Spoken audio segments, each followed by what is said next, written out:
বন্ধুরা, তোমরা কেমন আছো?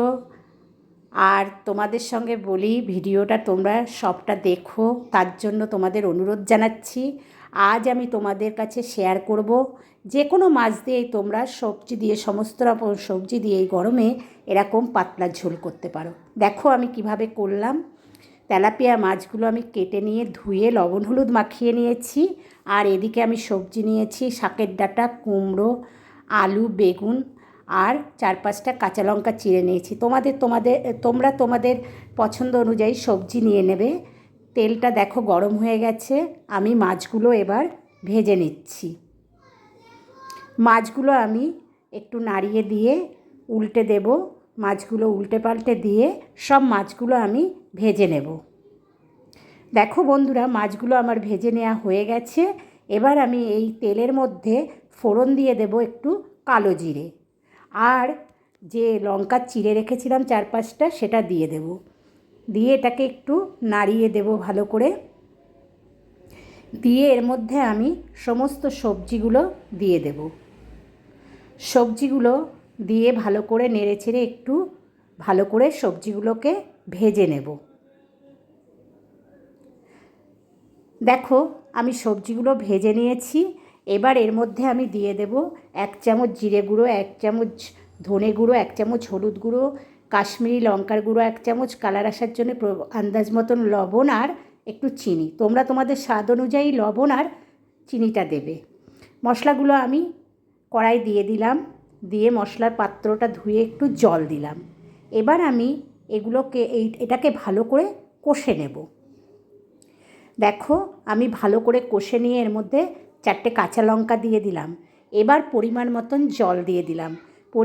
পরিমাণ মতন জল দিয়ে এটাকে আমি 5-7 মিনিট ফুটতে দেব।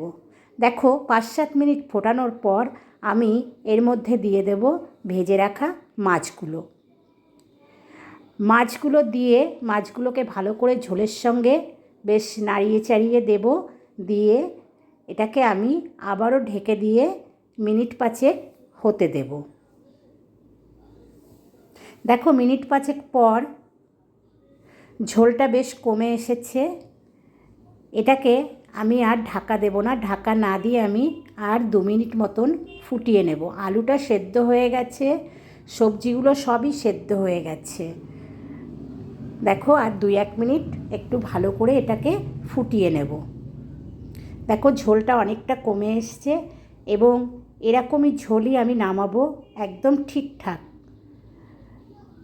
এবার আমি এই ঝোলটাকে, গ্যাসের ফ্লেমটাকে অফ করে দিয়ে এই মাছের ঝোলটাকে একটু ঢাকা দিয়ে রাখবো 2 মিনিট। 2 মিনিট পর এটাকে আমি সার্ভ করব। দেখো কত সুন্দর দেখতে হয়েছে, খেতেও খুব সুন্দর হয়। গরমের দিনে দারুণ লাগে খেতে, গরম ভাতে একদম খুব সুন্দর লাগে। দেখো আমি সার্ভ করছি, একটা প্লেট নিয়েছি, প্লেটে আমি সাজিয়ে দিচ্ছি। ঝোলটা দেখো কত সুন্দর পাতলা হয়েছে। আর গরমের দিনে এরকম পাতলা ঝোল গরম ভাতের সঙ্গে তো খুবই ভালো লাগে। আর তার সঙ্গে সবজিগুলোও খাওয়া পড়ে বাচ্চাদের। তোমরা এইভাবে করে দেখবে। সেটা তোমরা যে কোনো মাছ দিয়েই করতে পারো, যে কোনো রকম সবজি, যে কোনো মাছ দিয়েই তোমরা এটা করতে পারো। আর বন্ধুরা দেখো, যদি রান্নাটা তোমাদের ভালো লেগে থাকে তাহলে তোমরা আমার এই যা ইচ্ছে তাই চ্যানেলটাকে একটু লাইক, শেয়ার, কমেন্ট করো আর একটু সাবস্ক্রাইব করো। আর তোমরা ভালো থেকো বন্ধুরা। তাহলে আসি।